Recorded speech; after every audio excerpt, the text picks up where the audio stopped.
ये कहानी पिछले रमज़ान के दिनों की है। मेरा दोस्त आसिफ और उसकी बेगम रज़िया दोनों दिल्ली में रहते थे। बड़े शहर की तेज़ी और नौकरी से वक्त ना मिल पाने की वजह से दोनों ईद की तैयारी नहीं कर पाए थे।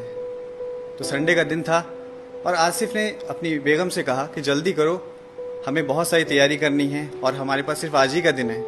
ये कहते हुए आसिफ अपने कमरे से बाहर निकल गया और तभी उसकी नज़र बाहर बैठी हुई लॉन में उसकी अम्मी पे पड़ी।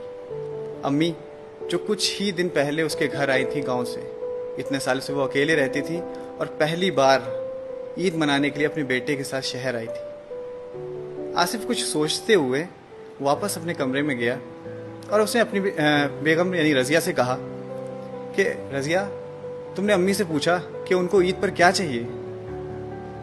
रज़िया ने कहा कि आप इस उम्र में उनको क्या चाहिए होगा, 2 जोड़ी कपड़े, और इसमें पूछने वाली क्या बात है, वो तो हम ला ही रहे हैं।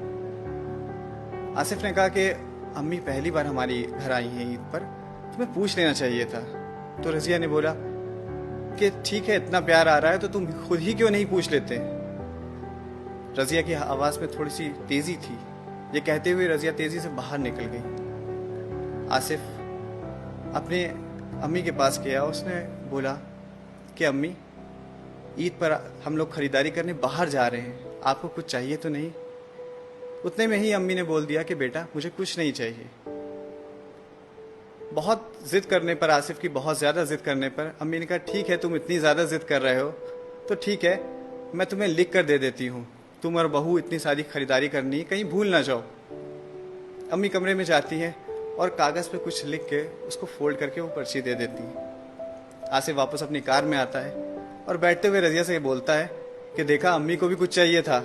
मैंने तुमसे कहा था ना कि इस उम्र में भी लोगों को बहुत कुछ चाहिए होता है, रोटी कपड़े के अलावा भी उनकी और ज़रूरत होती है। तो रज़िया कहती है ठीक है, पहले हम अपनी खरीदारी करेंगे, उसके बाद हम अपनी जो तुम्हारी लिस्ट है तुम देख लेना और फिर शॉपिंग कर लेना। गर्मी के दिन थे, काफ़ी तेज़ गर्मी थी। दोनों ने अपनी खरीदारी करी और दोनों थक के जब वापस आए और कार में बैठे, आसिफ ने एसी को ऑन किया और वो ठंडी हवा उसके चेहरे पे पड़ रही थी। उसने चैन की सांस ली और तभी उसकी नज़र सामने रखी हुई उस पर्ची पर पड़ी जो उसे माँ ने दी थी। वो पर्ची आसिफ ने उठाई और पढ़ने लगा।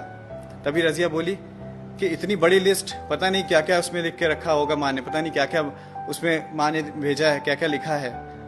और बनो वाला दिन और पूरी करते रहो माँ की ज़रूरतें, ख्वाहिशें।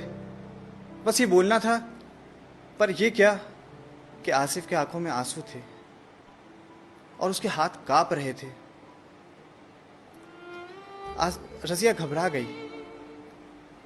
रज़िया पूछने लगी कि ऐसा क्या लिखा है उस पर्चे में। रज़िया ने पर्चा छीन लिया, मगर रज़िया हैरान थी कि इतने बड़े पर्चे में सिर्फ चंद ही अल्फाज लिखे थे।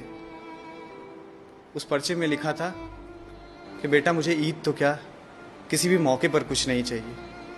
फिर भी तुम जिद कर रहे हो तो तुम्हारे शहर के किसी कोने में मिल जाएं फुर्सत के कुछ पल, तो मेरे लिए लेते आना। ढलती शाम हो गई हूं मैं, अंधेरों से डर लगने लगा है, बहुत ज्यादा डर। पल पल बढ़ती हुई मेरी तरफ मौत को देखकर। जानती हूं हक है, टाला नहीं जा सकता, पर बहुत घबराहट होती है अकेलेपन से। तो जब तक तेरे घर पर हूं, कुछ पल बैठा कर मेरे पास, थोड़ी देर ही सही बांट लिया कर मेरे बुढ़ापे के अकेलेपन को। बिना चिराग जलाए ही रोशन हो जाएगी मेरी जिंदगी की हर शाम। बहुत दिन हो गए बेटा, तुझे छुआ नहीं, तो फिर से आओ एक बार मेरी गोद में, सर रख, मैं सहलाऊं तेरे सर को और मुस्कुरा कर लगाऊं मौत को गले। क्या पता अगली ईद रहूं ना रहूं। तो दोस्तों, ऐसी होती है माँ।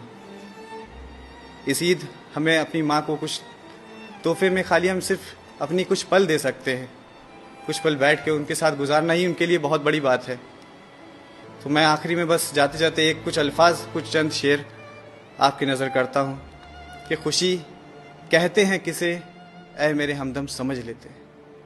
खुशी कहते हैं किसे, ऐ मेरे हमदम समझ लेते, अगर तुम दूसरों के गम को अपना गम समझ लेते। अगर तुम दूसरों के गम को अपना गम समझ लेते और कभी बहने ही नहीं देते उन्हें हम पाक आंखों से, कभी बहने ही नहीं देते उन्हें हम पाक आंखों से। अगर माँ बाप के आंसुओं को हम जमजम समझ लेते, अगर माँ बाप के आंसुओं को हम जमजम समझ लेते, मुसलसल ठोकरें तकदीर का हिस्सा ही नहीं बनती। अगर पहली ही ठोकर का इशारा हम समझ लेते, अगर पहली ही ठोकर का इशारा हम समझ लेते, और बगल वालों के घर एक भी फाका नहीं होता। अगर रोजे का मतलब और माँ ने हम समझ लेते, रोजे का मतलब और माँ ने समझ